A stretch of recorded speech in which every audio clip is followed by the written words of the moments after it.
اعوذ باللہ من الشیطان الرجیم، بسم اللہ الرحمن الرحیم۔ السلام علیکم میرے محترم اسلامک نالج کے ناظرین، آج میں آپ کی خدمت میں پیغمبر اسلام حضرت یونس علیہ السلام کا واقعہ لے کر حاضر ہوا ہوں۔ یعنی حضرت یونس علیہ السلام جب مچھلی کے پیٹ میں رہے، انہوں نے اپنی قوم کے لیے جو کہ نافرمان تھی جب بد دعا کی، تو اس کے بعد حضرت یونس علیہ السلام کو کس طرح مچھلی کے پیٹ میں رہنا پڑا، اور پھر حضرت یونس علیہ السلام نے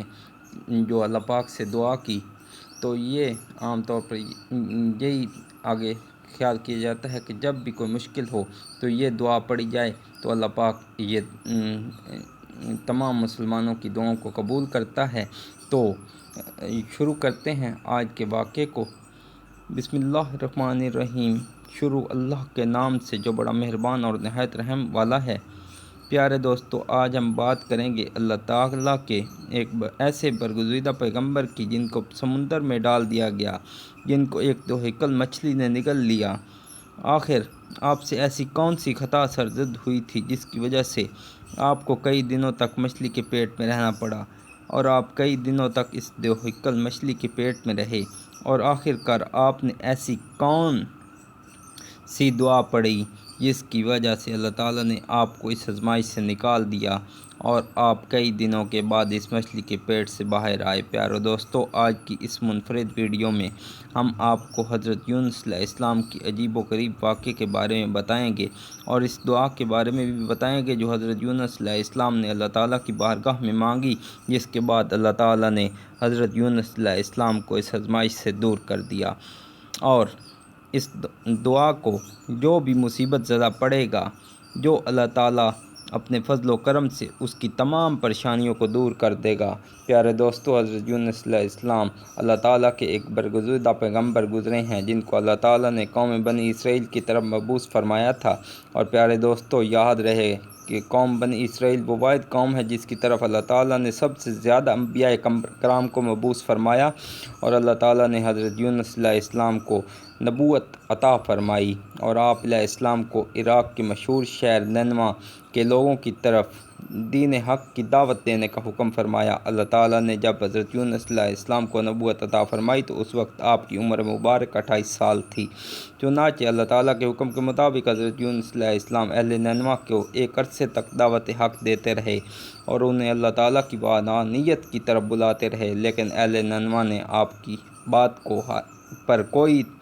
کان نہ دھرا، اور وہ اسی طرح اپنے گناہوں اور برائیوں کے اندر مبتلا رہے۔ لیکن اس کے باوجود بھی حضرت یونس علیہ السلام اپنی قوم کو اللہ تعالیٰ کی وحدانیت کی طرف بلاتے رہے اور گناہوں سے منع کرتے رہے۔ حضرت یونس علیہ السلام نے کئی سالوں تک اپنی قوم کو دعوت حق کی تبلیغ کی، لیکن وہ قوم اپنے گناہوں سے باز نہ آئی، اور اسی طرح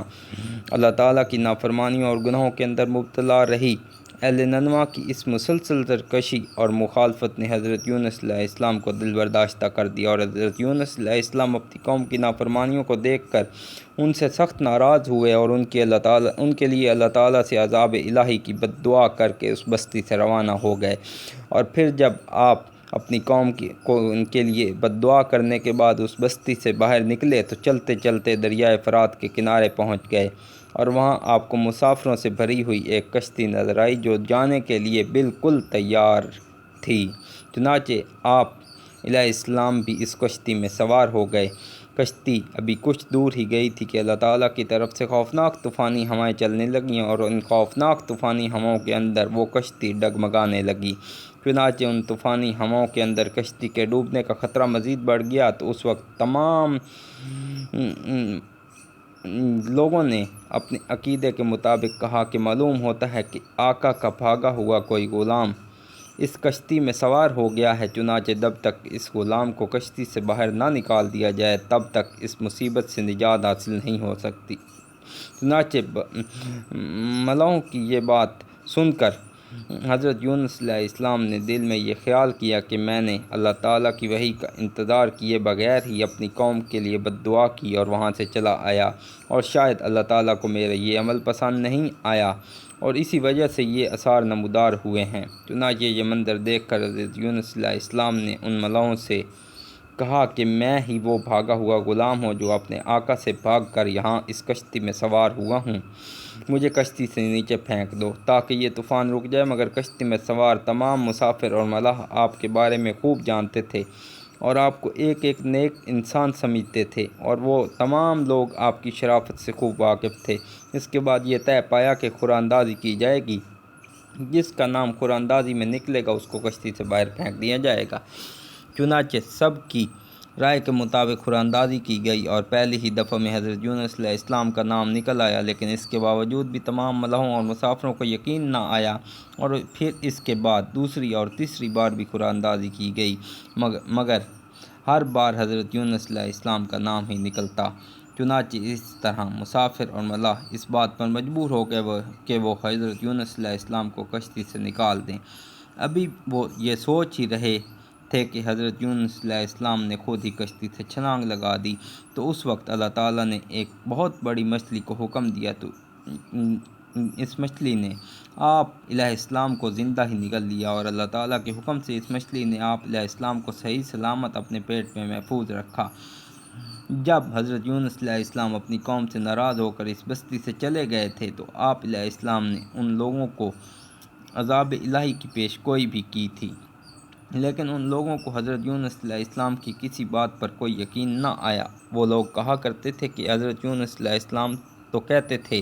کہ اللہ تعالیٰ کا عذاب آئے گا، لیکن اب تک تو کوئی عذاب نہ آیا، نہ جانے وہ عذاب کب آئے گا۔ مگر کچھ ہی دنوں کے بعد اللہ تعالیٰ کے عذاب کے اثرات نمودار ہونے شروع ہو گئے۔ چنانچہ اس طرح عذاب الہی کو دیکھ کر وہ لوگ پریشان ہوئے اور ایک دوسرے سے کہنے لگے کہ حضرت یونس علیہ السلام کی بات غلط نہ تھی اور آپ واقعی اللہ تعالیٰ کے سچے پیغمبر ہیں۔ چنانچہ ان لوگوں نے اللہ تعالیٰ کے عذاب کے اثرات کو دیکھ کر اللہ تعالیٰ کی بارگاہ میں خوب توبہ کی اور اللہ تعالیٰ کی وحدانیت پر ایمان لے آئے اور اللہ تعالیٰ سے اس عذاب کے ٹل جانے کی دعا کرنے لگے۔ اس وقت اللہ تعالیٰ نے ان لوگوں کی توبہ کو قبول فرما لیا اور ان کو اس عذاب سے محفوظ رکھا۔ پیارے دوستو، ادھر حضرت یونس علیہ السلام مچھلی کے پیٹ میں زندہ تھے اور اللہ تعالیٰ کی وحی کا انتظار کیے بغیر ہی اپنی قوم کو چھوڑ آنے پر نادم تھے، تو اس وقت حضرت یونس علیہ السلام نے اللہ تعالیٰ کی بارگاہ میں اپنی خطا کی معافی کے لیے یہ دعا پڑھی۔ ترجمہ: اے رب العالمین، تیرے سوا کوئی معبود نہیں، تو ہی یکتا ہے اور میں تیری ہی پاکی بیان کرتا ہوں، بے شک میں خود ہی ظالم ہوں۔ چنانچہ جب اللہ تعالیٰ نے حضرت یونس علیہ السلام کی یہ درد بھری دعا سنی تو اس دعا کو اپنی بارگاہ میں قبول فرمایا اور حضرت یونس علیہ السلام کو اس آزمائش سے نجات دی۔ اس وقت اللہ تعالیٰ نے مچھلی کو حکم دیا کہ وہ حضرت یونس علیہ السلام کو صحیح سلامت دریا کے کنارے پر ڈال دے، تو اس وقت اس مچھلی نے اللہ تعالیٰ کے حکم کی تعمیل کرتے ہوئے حضرت یونس علیہ السلام کو ساحل کے کنارے پر ڈال دیا، اور اس طرح حضرت یونس علیہ السلام 40 دن تک مچھلی کے پیٹ میں رہے اور 40 دن کے بعد اللہ تعالیٰ نے آپ کی یہ دعا قبول فرمائی اور اس آزمائش سے آپ کو نجات ملی۔ جب آپ مچھلی کے پیٹ سے باہر آئے تو آپ کی حالت بہت کمزور تھی، آپ زمین پر گر گئے، تو اس وقت اللہ تعالیٰ نے آپ کے قریب ہی ایک لگائی اور آپ اس کے سائے میں آرام کرنے لگے، جس سے آپ کی طبیعت کچھ بہتر ہوئی۔ آپ علیہ السلام نے اس درخت کے سائے میں ایک جھونپڑی بنائی اور اس جھونپڑی میں رہنے لگے۔ چنانچہ کچھ عرصے کے بعد وہ بیل سوکھنے لگی، اور یہ ماجرا دیکھ کر حضرت یونس علیہ السلام بہت پریشان ہوئے اور دکھی ہوئے، کیونکہ حضرت یونس علیہ السلام اس بیل سے بہت محبت کرنے لگ گئے تھے۔ تو اس وقت اللہ تعالیٰ نے حضرت یونس علیہ السلام کی طرف ایک وحی بھیجی کہ اے یونس، تمہیں اس بیل کے سوکھنے کا بہت افسوس ہوا ہے، جو کہ ایک معمولی اور حقیر چیز ہے، لیکن اپنی قوم کو چھوڑتے ہوئے یہ نہ سوچا کہ نینوا میں بسنے والے 1,00,000 انسانوں اور اس کے علاوہ لاتعداد حیوانوں اور جانوروں کو ہلاک کرنے میں ہمیں ناگواری نہ ہوتی؟ کیا ہم ان کے لیے اس سے بھی زیادہ مہربان نہ ہوتے جتنا تم اس بیل کے لیے ہوئے ہو؟ اور آپ وحی کا انتظار کیے بغیر ہی اپنی قوم کو چھوڑ کر چلے آئے۔ ایک نبی کی یہ شان نہیں کہ وہ اپنی قوم کو بد دعا کر کے نفرت کی وجہ سے ان سے جدا ہونے میں جلدی کرے اور وحی کا انتظار بھی نہ کرے۔ پھر اللہ تعالیٰ نے حضرت یونس علیہ السلام کو یہ حکم دیا کہ وہ دوبارہ نینوا جائے اور وہاں پر رہ کر نینوا کے لوگوں کو دین حق پہنچائیں۔ چنانچہ اس وقت حضرت یونس علیہ السلام اللہ تعالیٰ کے حکم کے مطابق نینوا کی طرف دوبارہ تشریف لے گئے اور انہوں نے حضرت یونس علیہ السلام کی آمد پر بہت خوشی کا اظہار کیا اور پھر حضرت یونس علیہ السلام سے دین کی تبلیغ حاصل کرنے لگے۔ اللہ تعالیٰ سے دعا ہے کہ اللہ تعالیٰ ہمیں بھی نیک اعمال کرنے کی توفیق عطا فرمائے اور برے اعمال سے محفوظ فرمائے۔ اسی طرح کی معلوماتی اور اسلامک ویڈیوز کے دیکھنے کے لیے ہمارے چینل کو سبسکرائب کریں، اور اگر آپ کو میری یہ ویڈیو یا کوشش پسند آئی ہو تو میری ویڈیو کو لائک کیجیے، اور مزید اسی طرح کی ویڈیوز سننے کے لیے میرے چینل کو سبسکرائب کیجیے۔